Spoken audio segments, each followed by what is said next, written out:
So, did male and female probation officers have different styles of supervising their probationers? Yes, definitely.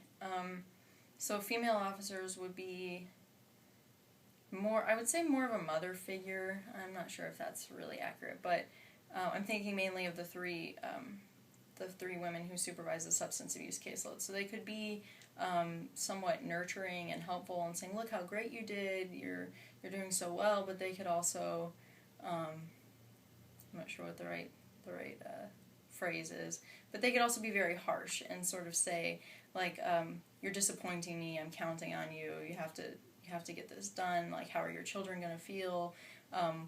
The first time I ever actually made somebody cry, I said, like, "How does your granddaughter feel about you using cocaine?" And he started, and this is like a 50-year-old man, big burly guy, construction worker in my office, and he started bawling and never came in again. So I didn't use that style anymore after that because I obviously couldn't pull it off.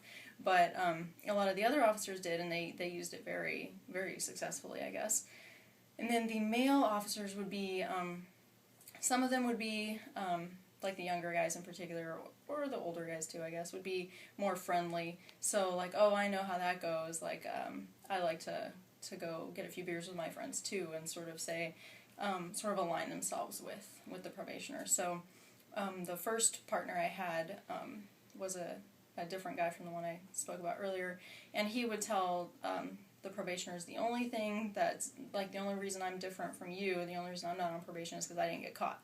So he would tell them, "I've done all the same things you did, I just was lucky enough to not get caught." And female officers didn't say that because that was sort of maybe improper for a woman to say that I've done all these horrible things that you've done and I just got away with it, kind of thing. So yeah, I would say that was a difference, the supervision styles, and they tried to make it fairly uniform and everybody uses the same interviewing techniques, but it was just easier. So I had my defendants who had to do this particular substance abuse evaluation. I wasn't certified to administer it, so I gave them to my male partner, and so I had a guy who would go in there and talk about how much pussy he got, and he would never say something like that to me ever. He was the most polite person that I supervised probably, and he goes to my male coworker and just starts, and my male coworker also happened to be gay, so he wasn't particularly interested in the amount of pussy this guy was getting, but just that he, I guess, felt it was a way to show, "Hey, I'm a man's man. I'm really good at what I do," I guess, if that's what he did. So definitely there were differences in the way we interacted with them, but also in particular the way they interacted with us based on our gender. Mm-hmm. Um, did your work ever have an effect on your personal life, like with romantic partners or other people you cared about, or not so much? Not so much for me in terms of anything that a male officer wouldn't also experience. So for me, I said that my caseload was heavy on meth use. So that, I don't know if you've ever had a close quarters conversation with somebody who has used meth for decades, but it essentially rots your teeth and that gives you very, very bad breath. So the smell just sort of stuck with me for the first several weeks that I was working there. And I lost my appetite and I was not interested in doing anything fun with my husband because I could only think of this horrible smell that just stuck with me. And I eventually got used to it and I didn't smell it anymore. And most of my coworkers, when I started there, I would say, "What is that smell?" And they're like, "I have no idea what you're talking about." So you just sort of got used to it and it went away. But other than that, I didn't, like I said, I wasn't afraid of the people I supervised. I very, very rarely ran into them outside of work, and I also, I think I was lucky, by my definition, I guess, that I didn't interact much with males who committed violent crimes against women, because I wouldn't handle that very well. So if I was put on the domestic violence caseload, I think that would have affected me very strongly, or a better way of putting it, I guess, is I would not be able to do my job very well if I was supposed to be helping people who committed those crimes. So like the sex offender caseload I probably could have handled, but domestic violence not so much. So everybody sort of has their own thing that gets them, I guess. And did you find being a probation officer to be rewarding, or At times. at times?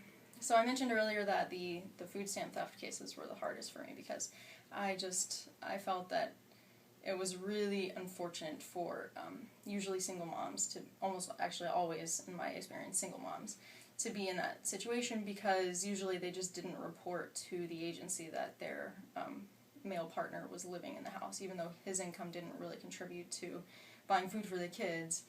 It was sort of counted against them in terms of what they could receive in benefits. So it was very difficult to supervise those cases, and I really went out of my way to help.